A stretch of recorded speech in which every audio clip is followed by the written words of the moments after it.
오늘 말씀 우리가 좀 치열하게 달려갈 것입니다. 우리가 귀납적으로 설명하기 때문에 말씀을 막 듣다가 딴 생각하고 딱 들으면 이게 무슨 말인지 맥락을 놓치게 되어져요. 오늘 말씀 짧게 전할 거거든요. 그러니까 쭉 따라오시면서 하나하나 몇 단계 덜쳐서 우리가 말씀께 딱 다다라야 합니다. 그러니까 여러분, 마치 우리가 달리기를 하듯 저와 함께 쫙 달려가시는 거예요. 분명 오늘도 중요한 타이밍에 하나님께서 우리에게 핸드폰을 통하여서 우리에게 알람을 주실까요? 핸드폰을 통하여서 알람을 받기보다는 성령님을 통하여서 알람을 받는 귀한 시간 되어지기 원하고요. 핸드폰은 진동으로 꺼놓고 오늘 찬양대 찬양 언제나 좋지만 오늘 특별히 좋았어요. 우리 다시 한번 우리 하나님 옆에 영광의 박수 돌려드리실까요? 저 이런 멘트 잘 안 하는데 오늘 정말 너무 좋았어요. 그렇게 오늘 저와 함께 귀한 말씀 쭉 달려가면서 딱 그 목적지에 다다랐으면 참 좋겠습니다. 오늘 말씀의 제목은 모으시고예요. 첫 번째, 여러분, 아하스를 여러분들에게 고발하고 싶습니다.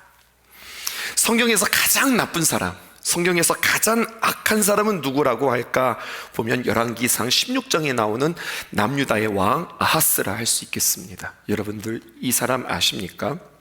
아하스는 누구일까요? 우리가 수요 예배를 드리시고 수요 예배를 정주행하시는 분들은 잘 아시겠지만 우리가 수요일에 히스기야를 배우지요. 근데 히스기야는 바로 누구냐면 이 아하스의 아들입니다. 거꾸로 말해서 이 히스기야의 아버지가 아하스예요. 종교개혁 히스기야를 여러분들에게 이야기하면서 처음 이렇게 도전했던 것 같아요. 어떻게 세상에서 가장 악한 아버지 밑에 세상에서 참 선한 왕 히스기야가 나올 수 있을까? 그나물의 그 밥이라고 그랬는데 이건 전혀 다른 이야기가 진행되어지는 겁니다. 어떻게 그럴 수 있었을까? 이렇게 도전해 보기도 했어요. 오늘 히스기야가 얼마나 악한 왕이었는지, 그가 16년 동안 남유다를 다스렸는데 그의 걸음을 보면 단 한 번도 하나님을 기쁘시게 한 적이 없었습니다. 아무리 좋게 보고 아무리 뒤져보아도 계속해서 발견되어지는 것은 그래서 그는 악한 왕이었구나, 이런 결론밖에 나지 않는 거예요. 그래도요, 남유다의 왕들은 몇몇들은 그래도 꽤 괜찮은 왕들이 한두 명 있었고, 아니 나쁜 왕이라 하더라도 그의 삶 속에서 한두 가지 정도는 괜찮았는데, 여러분 어떻게 보면 이렇게 아하스면 찾으면 찾을수록 나쁜 일들만 있을까요? 상식적으로 알고 계세요? 열왕기상 열왕기하는 왕자가 들어가잖아요. 왕들의 이야기예요. 그런데 똑같은 왕들의 이야기를 성경은 한 번 더 반복하면서 우리에게 이야기하고 있는데 그게 바로 역대상 역대하예요. 둘 다 왕들의 이야기고 비슷한 이야기들이 겹쳐요. 그러니까 얼른 찾아보았죠. 열왕기하에는 이 아하스에 대해서 이렇게 표현했다면, 그러면 역대하에서는 어떻게 표현되었을까? 역대하에도 이 아하스에 대해서 쭉 설명하고 있더라고요. 그런데요, 꼼꼼히 찾아보았으나 혹시나가 역시나였습니다. 선한 구석이 하나라도 찾을 수 없었습니다. 그럼에도 불구하고 참 신기한 거 한 가지가 있었어요. 오늘 본문에 보게 되어지면 열왕기하의 저자는 그의 악함을 아주 상세히, 열왕기하 16장이라고 하는 그 많은 분량을 할애하면서 그의 악함을 고발하고 있다는 겁니다. 사실 이러면 끝나는 거예요.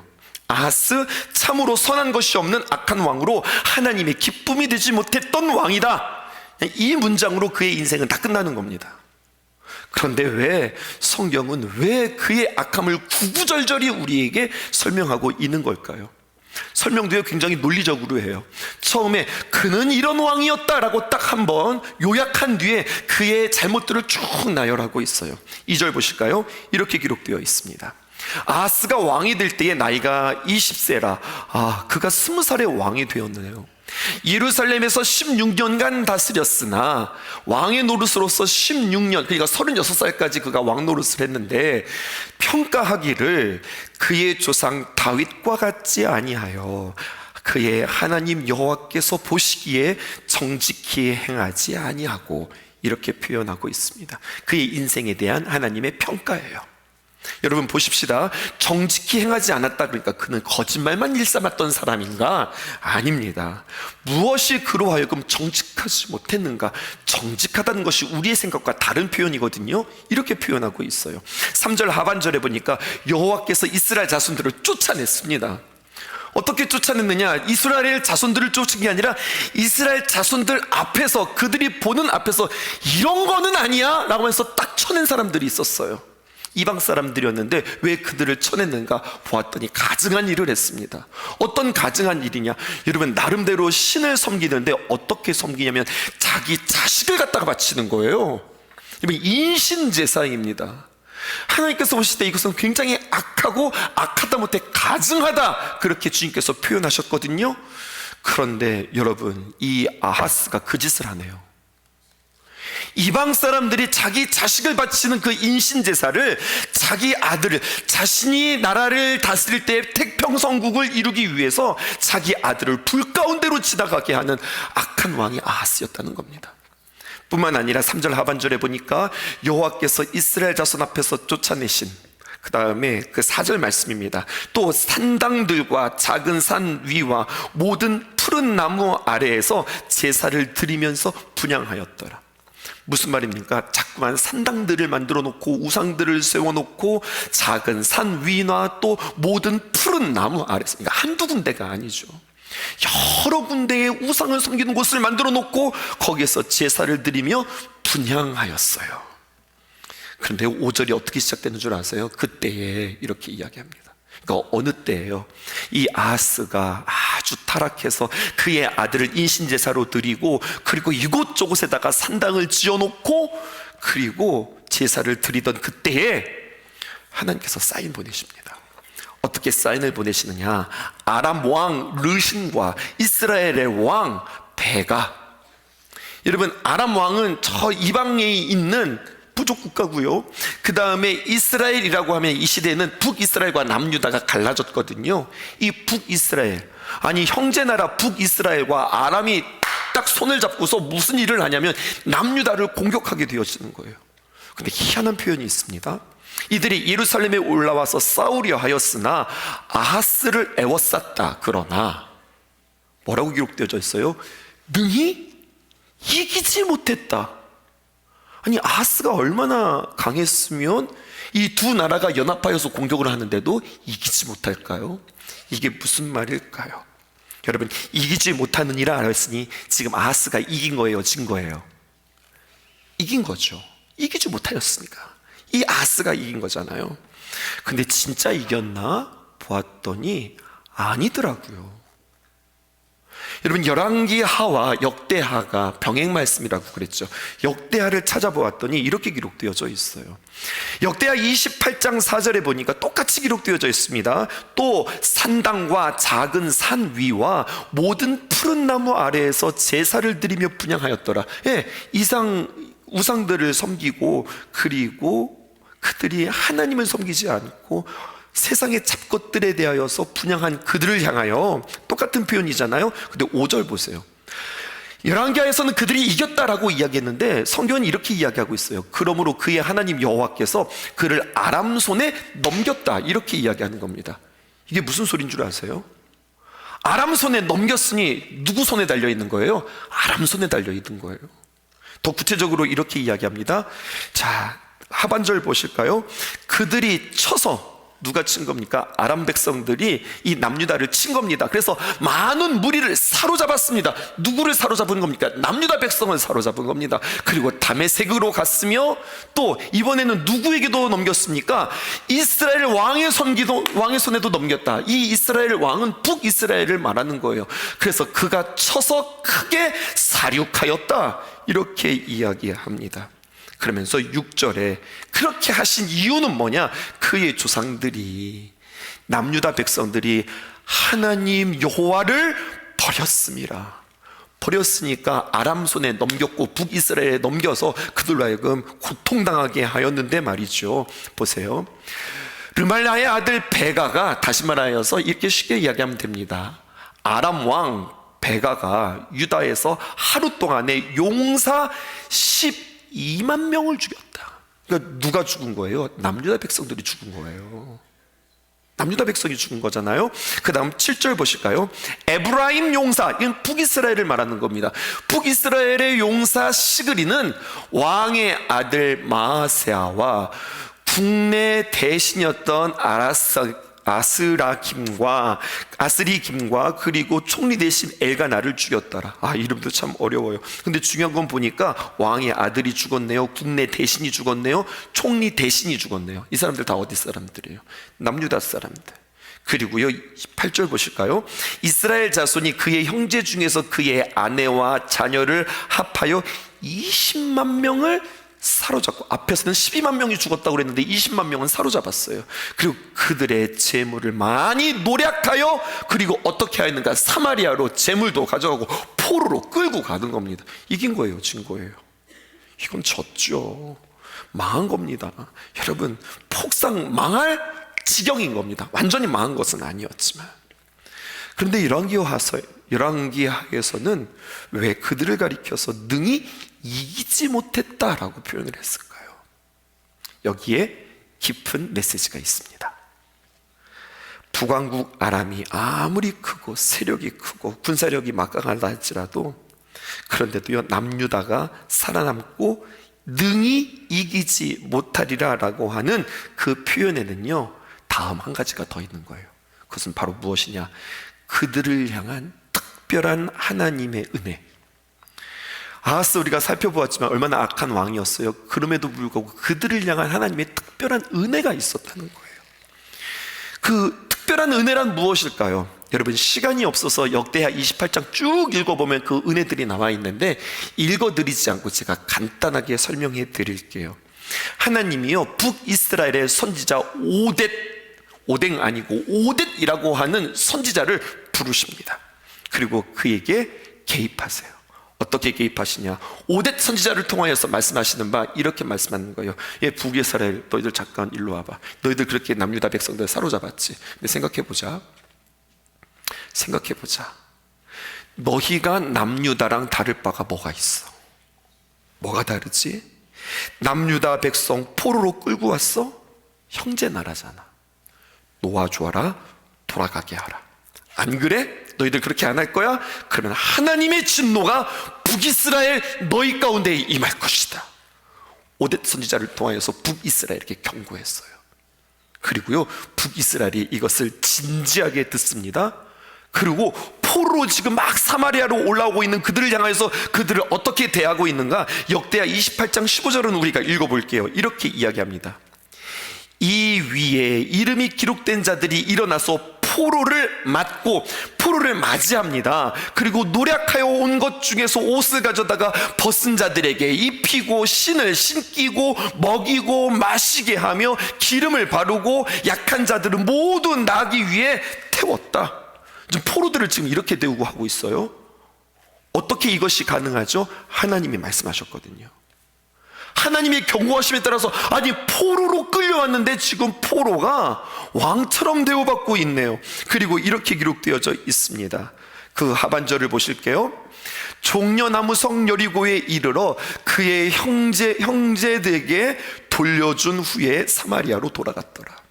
그들을 어떻게 했냐면 모두 다 나귀에 태워서 종려나무성 여리고에 이르러서 그의 형제들에게 다시 한번 그 땅에 돌려보내주고 자신들은 북이스라엘의 수도인 사마리아로 돌아갔다는 이야기가 성경에 기록되어져 있어요. 은혜잖아요. 여러분, 포로를 이렇게 대우해줘요? 이거는 생각지도 못했던 하나님의 놀라운 은혜잖아요. 얼마나 감사해요. 하나님께 감사해야죠. 근데 아하스 좀 보세요. 하나님 앞에 감사하기는커녕 자신의 실력과 자신의 능력 아니었잖아요. 근데 자신의 실력과 자신의 능력으로 알고 있는 겁니다. 포로들이 돌아오자 또 자기가 또 어떻게 잘한 줄 알고 기고만장하여서 그 교만이 하늘을 찌릅니다. 여러분, 별로 여러분들 듣고 싶지 않겠지만 또 저 또한 별로 말하고 싶지 않지만 이 아하스의 교만한 이야기들 좀 더 들어볼까요? 이런 은혜 받았으면 쪼르륵 하나님 앞에 가서 하나님께 감사하고 하나님을 의지해야 되는데 그가 쪼르륵 달려가기는 해요. 어디로 달려가든가 보았더니요, 이번에는 엉뚱한 나라 뚱딴지같이, 여러분, 이 아하스 남유다 왕이 누구에게로 가느냐? 아수르에게 갑니다. 아수르에 가서 그가 하는 말 좀 보십시다. 왜 아수르에게 갔을까요? 그 당시에 아수르가 대세였거든요. 그러더니 이 한 나라의 왕, 하나님의 백성, 하나님의 왕인 이 아하스가 아수르 왕에게 가서 막 하는 말 좀 보세요. 7절 보십시다. 아하스가 아수르 왕 디글랏 빌레셀에게 사자를 보내어서 이르되 나는 왕의 신복이요. 여러분, 신복이 뭡니까? 나는 왕이지만 나는 당신의 종입니다. 지금 이렇게 이야기하고 왕의 아들이로소이다. 나는 이 아수르의 왕의 아들입니다. 아니, 대놓고 자신이 이렇게 이야기하고 있는 겁니다. 이제 아람 왕과 이스라엘 왕이 나를 치니, 아람과 지금 북이스라엘이 그들이 연합하여서 나를 치니 청하건대 올라와서 그 손에서 나를 구원하소서. 여러분, 어려움을 당하자 그가 쪼로록 어디로 달려가냐면 아수르에 달려가서 그의 도움을 또다시 한번 청하는 겁니다. 아하스, 가만히 있어 보세요. 하나님의 은혜의 손길이 남유다에 있는데 하나님만 의지하고 하나님 신뢰하면 때가 되면 하나님이 풀어주시고 세워주시고 당신을 굳게 하실 텐데 상황 정리 끝나는데 지금 누구에게 찾아갑니까? 이런 일들이 계속해서 반복되어지는 거예요. 하나님의 은혜를 받았음에도 불구하고, 하나님이 그들의 삶 가운데 개입하심에도 불구하고 지금 이 아하스는 이렇게 하나님을 바라보지 못하는 거죠. 그러더니요, 결국 이런 짓도 하네요. 8절에 보니까 아하스가 여호와의 성전과 왕궁 곳간에 있는 은금을 가져다가 아수르의 왕에게 예물로 드립니다. 왕궁 곳간에 있는 금은 보화들은 그렇다 쳐요. 그런데 지금 어디 있는 것까지 끌고 모으는 거예요? 성전에 있는 성물의 은금까지 이방 나라 아수르 왕에게 싹 다 바치는 모습이 성경에 기록되어 있어요. 조금 이야기를 벗어나 볼까요? 나중에 말입니다. 이거 똑같이 하는 사람이 있죠? 누가 이거 똑같이 했어요? 히스기야가 똑같이 했어요. 그의 아들이 똑같이 했어요. 히스기야는 하나님 앞에 거룩한 왕이었고 하나님 앞에 깨어있는 왕이었습니다. 믿음 생활 잘했거든요. 하나님 앞에 칭찬받았거든요. 그런데 그의 신앙이 민낯이 보이기 시작했죠. 그 아수르에게 달려갔던 그 아수르가 잡아먹잖아요. 그러니까 자신이 위기가 처해지자 어떻게 합니까? 그렇게 하나님 신뢰하고 하나님 앞에 예배했던 그 히스기야가 당황하니까 어떻게 하지 하면서 선택한 것이 자신이 아버지가 했던 거 그대로 합니다. 은 10달란트 10톤, 금 1달란트 1톤. 한 돈이 아니라니까, 한 톤이라니까요. 1톤, 그것들을 때려 모아서 11톤 트럭에 모아가지고 그것을 아수르에게 갖다 줍니다. 가만히 생각해 보세요. 여러분, 이것이 하루아침에 생긴 결정이 아니라 설례라고 하는 것이, 앞에서 보여준다는 것이 이런 영향력이 있는 거예요. 이렇게 그에게 영향력을 주는 거예요. 아하스, 조금 더 생각해 보실까요? 아수르 왕에게 조공을 받들어 인사하러 갔어요. 그리고 막 가부하면서 우리는 맨 먼저 사자를 보냈고 나중에 자기가 이제 들어가는 거죠. 우리는 당신의 신복입니다. 나는 당신의 아들입니다. 잘 부탁드립니다. 우리 어려움이 있을 때, 지난번에 참 큰일 날 뻔했는데 이번에도 어려움이 있을 때 잘 도와주세요 하면서 굽신굽신하면서 딱 보는데 뭐가 딱 보이네요. 근데 저게 뭐예요? 라고 묻는 거예요. 알고 봤더니요, 이 아수르에서 그 이방 신에게 섬기는 제단이 그의 눈에 보였는데 그게 근사해 보이는 거예요. 물론 그 당시에는 핸드폰이 없었고 사진기는 없었겠지만 핸드폰 얼른 끊어다가 막 착착착착착 사진을 찍는 거죠. 그래서 얼른 남유다에게 보내는 겁니다. 그러면서 이 아하스가 하는 말이 뭐냐? 우리 남유다에도 이 아수르에 있는 이 제단과 똑같이 만들어라. 나 여기 일정 보낼 건데 일정 보내고 딱 도착하는 그때 반드시 그곳에 여호와의 제단이 아닌 이 아수르 신전의 제단과 같은 것이 반드시 거기 똑같이 있어야 돼. 이것을 아하스가 명령합니다. 그리고 그 명령은 그대로 실행이 되지요. 14절 보실까요? 또 여호와의 앞, 곧 성전 앞에 있던 놋제단을, 여러분 성전 안에는 굉장히 중요한 기구들이 있거든요. 뭐 놋제단, 물두멍, 뭐 여러 가지가 있는데 놋제단을 새 제단, 이 새 제단이 뭔지 알죠? 아수르에서 그대로 수입해오고 아수르에서 그대로 가져온 것, 그것을 여호와의 성전 사이에서 옮겨다가 그 제단 붓쪽에 그것을 갖다 줍니다. 그리고요 15절 보세요. 이거 너무하죠. 보세요. 아하스 왕이 제사장 우리아에게 명령합니다. 이 우리아는 다윗의 우리아와 다른 우리아예요. 제사장 우리아인데 뭐라고 명령하느냐? 자, 나열을 해볼게요. 아침 번제물, 저녁 소제물, 왕의 번제물, 그 소제물, 그 모든 국민의 번제물과 그 소제물과 그 전제물을 다 이 큰 제단 위에 불살라라. 여호와의 제단이 아니라 이번에 새로 들여온 아수르에서 가져왔던 이 제단 위에다가 이것들을 다 불살라라. 또 번제의 피와 다른 제물의 피를 다 그 위에 뿌려라. 엉뚱한 데 뿌리지 말고 우리가 이번에 새로 가져온 거 여기에 뿌려라. 여러분, 그리고 무슨 이야기를 했냐? 진짜 나쁜 말을 하는 겁니다. 놋제단, 이것은 여호와 하나님 앞에 쓰였던 성물이거든요. 저쪽에다가 치워. 없애지는 말고, 아까우니까. 그러다가 내가 혹시 주님께 물어볼 일이 있을까? 그때 그거 끄집어다가 그때 그거 한번 쓸게. 여호와 하나님을 사용하겠다는 거예요.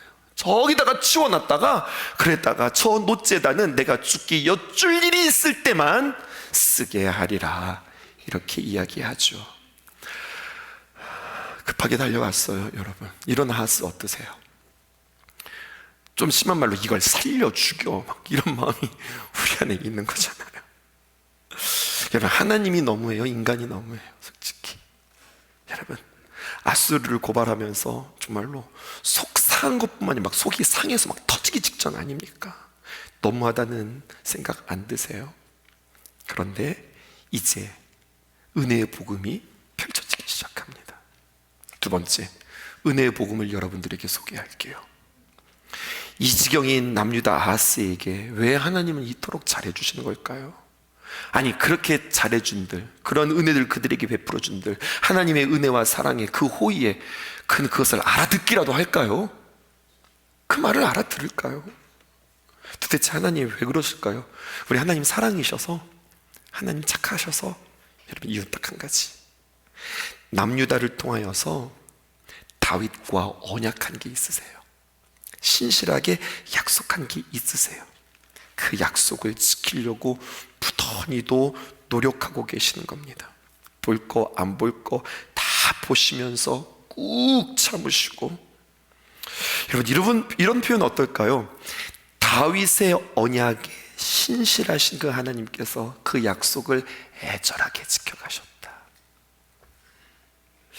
이제 우리가 아하스를 현미경으로 가까이 들여다보았다면 이제 렌즈를 바꿔보죠. 현미경이 아니라 망원경으로 교체하시고요. 이제는 이 열왕기하 16장에서 조금 더 나와서 좀 넓게 한번 조망해 보십시다. 그리고 이 메시지를 한번 크게 보십시다. 성경은 우리에게 이거 이야기하는 거예요. 아하스, 사람의 대표이고 사람의 모델인데요, 사람은 누구냐? 이렇게 하나님의 말씀을 모른다. 이렇게 하나님의 은혜에 무지하다. 그래서 사람은 구제불능이다. 이것을 우리에게 이야기해 주고 있는 거예요. 그럼 구제불능인 인간이 어떻게 해야 될까요? 어떻게 하긴 뭘 어떻게 해요? 아무것도 할 수 없습니다. 여러분, 구제불능이라고 하는 말은 어떻게 할 수 있는가가 아니라 아무것도 할 수 없기 때문에 그냥 그에게 있는 일은 딱 한 가지 남은 일밖에 없습니다. 무슨 일만 남을까요? 죽는 일밖에 없는 겁니다. 근데 여기에 하나님의 놀라운 은혜가 선포되어지는 거예요. 본문 5절에 보면 남유다 아하스가 왕이 되어서 나라를 다스릴 때에 아람과 북이스라엘이 연합하여 가지고 여러분 예루살렘을 포위했잖아요. 그러니까 그가 두려웠단 말입니다.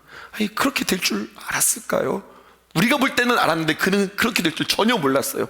그가 걸음을 그렇게 걸었으면 당연히 그렇게 될 수밖에 없죠. 근데 자신은 그렇게 될 줄 몰랐단 말입니다. 그리고 벌벌벌벌 떨 때에 하나님께서 그냥 놔두지 않고, 너는 좀 혼나봐야 돼, 너 그렇게 하나님 앞에 불순종했으니 혼나봐야 돼, 이런 것이 아니라 하나님께서 이사야를 통하여서 그에게 말씀하세요.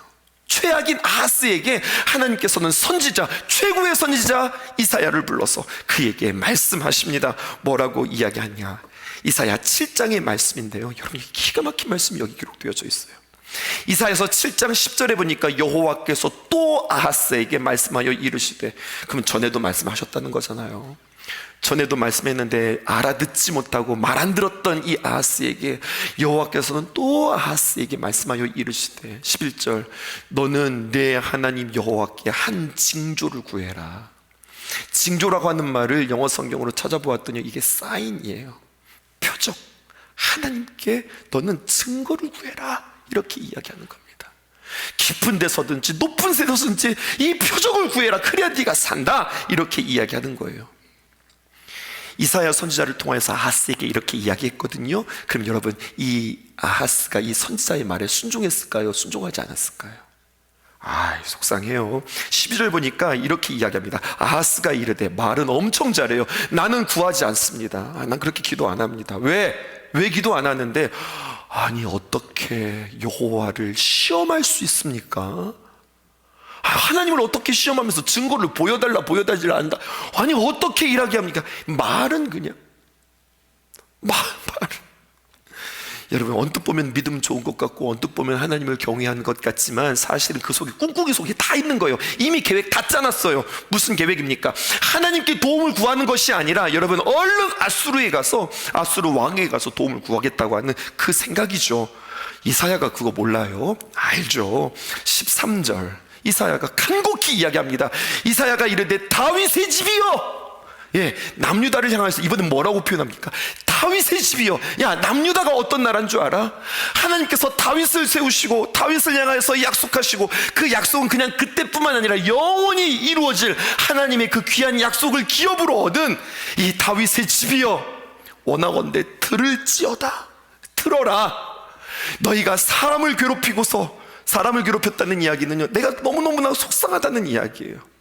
네가 사람을 괴롭히고서 이것을 작은 일로 여겨? 아니야, 이것은 그냥 사람만 안 듣는 이야기가 아니라, 이사야 내 말을 안 듣는 이야기가 아니라 너는 지금 하나님을 괴롭게 하는 거야. 제발 좀 말 좀 들어라. 이렇게 이야기하는 겁니다. 그리고요 여러분, 제가 가슴이 떡하니 무너지는 말씀을 만났어요. 그리고 어떤 말씀이 나온 줄 알아요? 그리고 임마누엘의 징조가 나오는 겁니다. 14절 여러분, 이 말씀입니다. 그러므로 주께서 친히 징조를 너희에게 주실 것이라. 보라, 처녀가 잉태하여 아들을 낳을 것이요 그의 이름을 임마누엘이라 하리라. 여러분, 우리 성탄절에나 만났던 이 말씀, 메시아의 예언, 임마누엘의 예언이 누구에게 주었던 이야기예요? 못된 인간, 악한 인간, 아주 하나님 말을 지지를 안 들었던 그 아하스에게, 보라, 처녀가 잉태하여 아들을 낳을 것이요 그의 이름을 임마누엘이라 하리라. 이 보배로운 말씀을 세상에 이런 인간에게 하나님께서 주시네요. 여러분 어떠세요? 아하스 참 못된 사람이고 하나님 말씀에 불순종하는 사람이죠. 선지자 이사야를 괴롭게 하고 하나님을 괴롭게 했던 사람이지요. 자신이 어떤 상태도 모르는 사람이지요. 구제불능 아닙니까? 맞죠? 여러분, 구제불능 맞네요. 여러분 동의하시지요? 그런데 여러분, 이 아하스가 우리에게 이렇게 길게 설명되어지고 있는 이유, 가슴 절절히 우리에게 소개되어지고 있는 그 이유, 우리를 하여금 그 아하스를 읽게 하시는 하나님의 이유, 이거 아닙니까? 혹시 너는 아하스 아니니? 주님께서 우리에게 이것 말씀하고 계시는 거 아닐까요? 우리는 아하스를 향해서 사람 어쩜 이래? 아니 어쩜 이렇게 하나님의 은혜를 몰라? 아니 어떻게 자기 멋대로야? 라고 이야기하는데, 가만히 보았더니 하나님은 그렇게 구구절절히 우리에게 이야기하면서, 혹시 너의 모습 속에, 너의 속사람 중에 아하스와 같은 모습은 있지 않아? 주님께서 우리에게 말씀해 주십니다. 그러면서 너도 똑같아 이렇게 끝나는 것이 아니라, 그런 우리에게, 아하스에게 임마누엘의 복음의 말씀을 주셨듯이 우리에게도 동일하게 임마누엘의 복음의 메시지를 주신단 말이에요. 아하스에게 군사력을 증강시키는 것이 너에게 도움이 아니란다. 내가 천군과 번개를 동원하여서 신비한 방법으로 너희들을 구원해줘? 그것도 도움의 방법이 아니란다. 아수르의 도움을 청해? 그것도 아니란다. 내가 너에게 보여줄 게 있어 라면서 하나님께서 이 아하스에게 보여주셨던 것, 뜬금없이 동정녀 탄생의 징조, 임마누엘의 예언을 왜 그에게 말씀해 주셨을까요? 하나님의 마음은 무엇일까요? 이제 다 오셨습니다. 그리고 여러분들에게 이 문장을 하나 띄워드리겠습니다. 보실까요? 동정녀 탄생은 인과 율, 즉 원인과 결과가 무너진 사건입니다. 말 어렵죠? 다시 한번, 동정녀 탄생은 인과 율, 즉 원인과 결과가 무너진 사건입니다. 이렇게 말을 어렵게 썼냐면 이 길게 한참 길어질 것 같아서 이 긴 말을 줄이느라고 이렇게 줄였어요. 쉽게 설명해 볼게요. 여러분, 동정녀가 어떻게 아들을 낳아요? 동정녀가 어떻게 씨도 없이 자식을 낳아요? 경청해 보세요. 그런데 원인이 없는데 결과가 있어요. 씨가 없는데 아들이 생겼어요. 콩 심은데 콩 나야 되고 팥 심은데 팥 나야 되는데 콩을 안 심었는데 팥을 안 심었는데 콩이 났어요. 팥이 났어요. 이게 무슨 말이에요? 내가 하나님 앞에서 자격이 없는데, 내가 하나님 앞에서 선한 것이 하나도 없는데, 내가 주님 앞에 심은 게 없는데 주님께서 우리에게 열매를 주셨어요. 하나님이 우리와 함께 하신다고, 내가 너를 영원히 떠나지 않는다고. 왜? 나에게 무슨 잘난 것이 있어서, 나에게 선한 그 무엇이 있어서 없는데 주님께서 우리에게 그렇게 하시는 거예요. 이런 일은 세상에서 찾을 수 없어요. 이것은 누구에게서만 찾을 수 있어요? 하나님에게만 찾을 수 있어요. 하나님만이 이루실 수 있는 일이고, 하나님만이 그렇게 이루시겠다고 우리에게 작정하는 겁니다. 그리고 이제 우리는 마지막 결론에 이르릅니다. 그리고 이제 오늘 우리에게 주신 본문을 열어야 하겠습니다. 오늘 본문에 보면은요, 그날에 라고 하는 표현이 이사야서 오늘 11장 10절과 11절에 반복되어져 있습니다. 그날에 이새의 뿌리에서 한 싹이 난다. 누구를 말하는 걸까요? 예수 그리스도를 말하는 겁니다.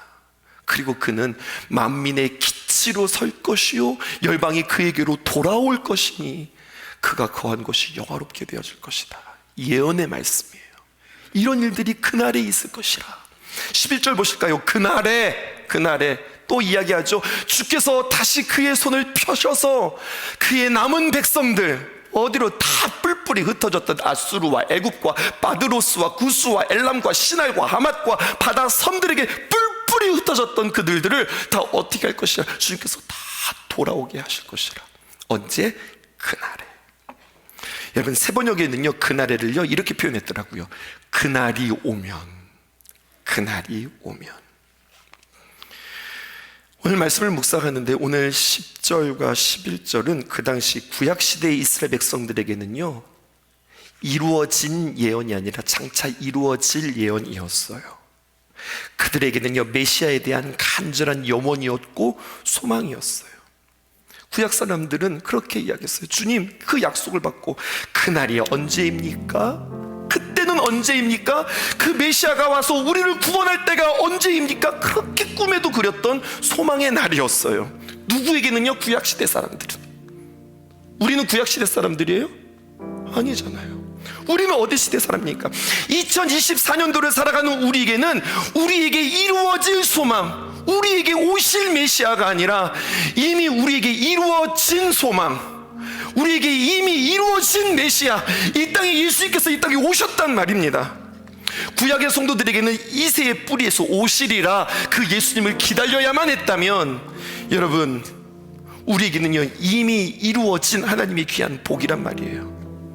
아, 우리에게는 복이 임한 거구나. 하나님의 귀한 복이 성취된 거구나. 그리고 그 주님께서 이 땅에 오셔서 십자가를 세우시고, 여러분, 우리가 첫 번째 표어가 세우시며예요. 혹시 이렇게 해석하셨어요? 야, 2024년도에 하나님께서 나를 세워주신대. 하나님께서 우리 가정을 세워주신대. 야, 우리 교회를 더 세워주신대. 여러분, 이렇게 해석하셨어요? 아니요, 그 말씀이 아니었습니다. 무엇을 세우신다 하였습니까? 기치를 세운다. 기치는 무엇이었습니까? 깃발, 승리, 십자가. 주님께서 우리에게 십자가를 세우신다 하였어요. 그 다음에 어떻게 하십니까? 그 십자가 앞으로 우리를 모으신다는 거예요. 십자가 앞에 우리를 모으신다. 근데 그 십자가는 어떤 십자가예요? 험한 십자가, 이해할 수 없는 십자가, 동정녀 탄생으로 이루어진 십자가. 조금 더 이야기해 볼까요? 여러분, 광야 시대에 말이에요, 이스라엘 백성들이 광야에서 불평하고 불만하고 그들이 원망할 때 광야에서 골짜기 불뱀이 나타나 그들을 다 물어 죽게 했습니다. 그때 모세가 하나님 앞에 탄원하죠. 하나님, 이 백성들 이렇게 죽이면 안 되죠. 그랬더니 하나님께서 뭐라고 말씀하시느냐. 그렇지, 그래, 그럼 내가 너희들을 살린다 하면서 뭐라고 말씀하시느냐. 구리를 가지고 칭칭 감아서 구리뱀 형상을 가지고서 쑥 올려놔. 그리고 그것을 바라보는 자는 산다. 이런 넌센스가 어디 있어요. 이게 이해가 되는 말씀이에요? 그런데 두 종류의 사람이 있는 겁니다. 바라본 자는 살았고, 에이, 그런 말이 어딨어. 그런 자는 죽었다고요. 신약시대 예수님께서 이 땅에 오셔서 십자가와 부활과 승천과 우리에게 성령을 주신 뒤에 우리에게 이렇게 말씀하시죠. 누구든지 주의 이름을 부르는 자는 구원을 얻으리라. 예수의 이름에 밥 먹여줘. 무슨 소리 하는 거야. 이름을 부르지 않는 사람이 있고 그 말씀에 신뢰하여 이름을 부르는 자들이 있었습니다. 부르는 자는 살았다고요. 2024년도 여러분들 만나면서 웃긴 이야기 같지만, 이해될 수 없는 이야기 같지만 우리는 여러분들에게 선포했어요. 여러분, 2024년도를 살아가면서 여러분 보약 한 첩씩 드시고 가세요. 아, 교회에서 요즘에는 보약도 나눠주나? 보약 나눠드립니다. 7채 준비했습니다. 7채 준비했습니다. 원래 이게 새해 시작되어지면 이게 신년 축복성이 하는 거 아니에요? 이게 원래 그냥 프로그램 아니에요? 연중 행사 아니에요? 전 그렇게 이야기하고 싶지 않아요, 여러분. 세상 사람들은 이해할 수 없는 거예요. 야, 저 구리뱀을 보면 살아? 이해할 수 없듯이, 야, 가서 뭐 말씀 듣고 뭐 부흥이 한다면 니네들이 2024년도 잘 살아? 아니요. 살고 말고요. 살고 말고요. 우리는 반드시 2024년도 승리하셔야 합니다. 근데 승리의 비결이 우리에게 이렇게 이야기합니다. 요한일서 5장 4절에 있는 말씀, 무릇 하나님께로부터 난 자마다 세상을 이기느니라. 여러분, 하나님으로부터 난 자 맞습니까? 그럼 세상을 이기는 자 되어야 합니다. 어떻게 이깁니까? 세상을 이기는 승리는 이것이니 우리의 믿음이니라. 여러분, 믿음은 무엇을 믿는 거예요? 하나님의 말씀을 믿는 거예요. 저는 믿어요. 이번 7가지 선포되어지는 귀한 말씀은 목사님의 설교를 잘하든 못하든 잘하세요. 잘하시는 분이세요. 너무 귀하신 분이세요. 근데 여러분, 믿으시라고요. 야, 이번 목사님은 어떤가 평가하지 말고 여러분 겸손한 마음으로 그 말씀을 받으시고 믿으시란 말이에요. 그리고 사세요. 승리하세요. 이기십시다. 이 간절한 마음으로 오늘 여러분들 모으고 싶었어요. 야, 목사님 치밀하다. 세우시고 모으시고 그 다음에 고치시고 싸매시도다. 야, 2번째 주에 모으시고를 설교하고서 사람들 모아서 부흥성이 하는 거야? 이야, 기가 막히다. 여러분 이렇게 생각하세요? 아니요, 저 이렇게 계산 못해요. 여러분, 2024년도 표어는 작년 9월에 세워졌어요. 그리고 선포한 거예요. 그리고 맞추고 걸어가다 보니 이렇게 된 거예요. 아, 여러분들 잘 모르시는구나. 난 설교 준비하면서 깜짝 놀랐는데, 모으시고 그런데 이번에 집회한단 말이야? 이렇게 됐었는데, 말씀의 주인공으로 여러분들을 초청합니다. 주님께서 복음을 세우시고 그 복음 앞에 우리를 모으십니다. 한 사람도 빠짐없이. 우리 사랑하는 성도들, 한 사람도 빠짐없이. 나는 주일날만 예배 드리는 사람이었어요. 아니, 그렇게 하지 마세요. 여러분, 한 사람도 빠짐없이. 내가 새벽 예배 단 한 번도 드리지 않았던 사람이라 할지라도 이번만큼은 새벽 예배, 주일 저녁 예배, 매 저녁 예배 7번 싹 다 채워서 애 들쳐 업고 애 옆에 끼고 다들 모이셔서, 여러분, 우리는 학생의 수련회도 포기했어요. 청년의 수련회도 다 포기했어요. 여기에 다 집중했어요. 우리 온 성도들이 말씀 앞에 주인공으로 살아 승리할 수 있기를 주님의 이름으로 축복합니다. 그래야 좋은 부모 될 수 있어요. 그래야 좋은 자녀 될 수 있어요. 그래야 우리가 좋은 사역자 될 수 있어요. 그래야 우리가 좋은 공동체 될 수 있습니다. 그 기대감으로 주님 앞에 서는 저와 여러분이 되었으면 참 좋겠습니다.